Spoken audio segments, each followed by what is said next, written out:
Hi indie gamers, welcome back to Indie Voice. In collaboration with IndieGems, today we're diving into the world of terror with Five Nights at Freddy's Into the Pit. Now, I know Markiplier, the king of Five Nights at Freddy's, has played almost every game in this series, including this one, but I'm going to be honest, this is my first time playing any FNAF game ever, so if you're like me and new to the series, stick around for a fresh perspective. This game is available on Steam, Xbox Series X, the Switch, and the PS4 and PS5. And today we are reviewing the PC version. Let's get into it. Into the Pit is a survival horror game mixed with puzzle solving and time travel. You're tasked with surviving 5 nights of pure terror as you travel between different time periods of the original to the last one at the Five Nights at Freddy's world, gathering clues and solving puzzles to uncover a dark mystery. The story is eerie and intense. Your survival is just about making it through the night. Your actions have consequences though, affecting not just you but others as well. The setting is chilling with a creepy environments that change based on the time period, keeping you constantly on edge. The story unfolds through the environment and its terrifying encounters you will face, making every moment feel suspenseful.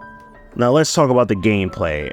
Five Nights at Freddy's Into the Pit is all about survival, stealth, and quick thinking. You'll need to solve puzzles, gather clues to progress, all while avoiding the relentless threats like Spring Bonnie and the other animatronics. The time travel mechanic adds a unique twist, forcing you to adapt as you move between different periods. The tension is constant, and you got to move swiftly and stay hidden to keep your wits about you if you want to survive. And what I mean between the time mechanic is where you're diving into the pit and you go back in time of Five Nights at Freddy's Pizzeria, then you go back into Jeff's Pizzeria. So there are two different types of time periods. Now I admit the jump scares got me good, especially the spiders crawling across the screen. I'm not a fan of spiders. Seeing them suddenly appear had me jumping out of my seat. And then there's Spring Bonnie. Let's just say I'm not prepared for those jump scares. The game does a great job in keeping you on edge, and the scares feel earned rather than cheap.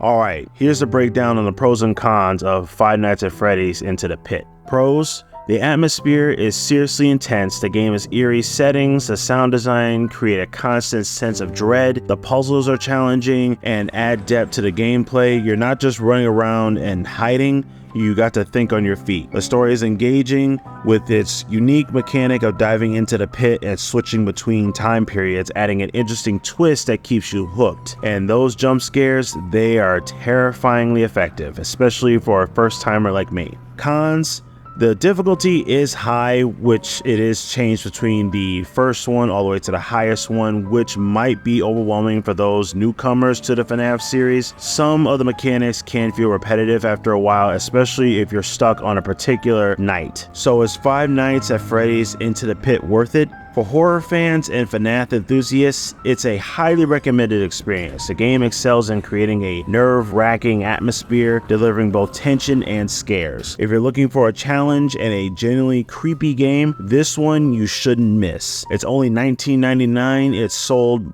for everyone who loves survival horror, or rather you're a veteran of the series or a newcomer like me. And just be prepared for some of the serious jump scares. That's it for today's review. If you enjoyed this video, don't forget to hit that like button and subscribe to Indie Voice for more indie game reviews and horror content maybe. And if you have played Five Nights at Freddy's Into the Pit, I'd love to hear your experience in the comments, or if you have any recommendations of other games to try next, let me know. Thank you for watching, and I'll see you in the next video.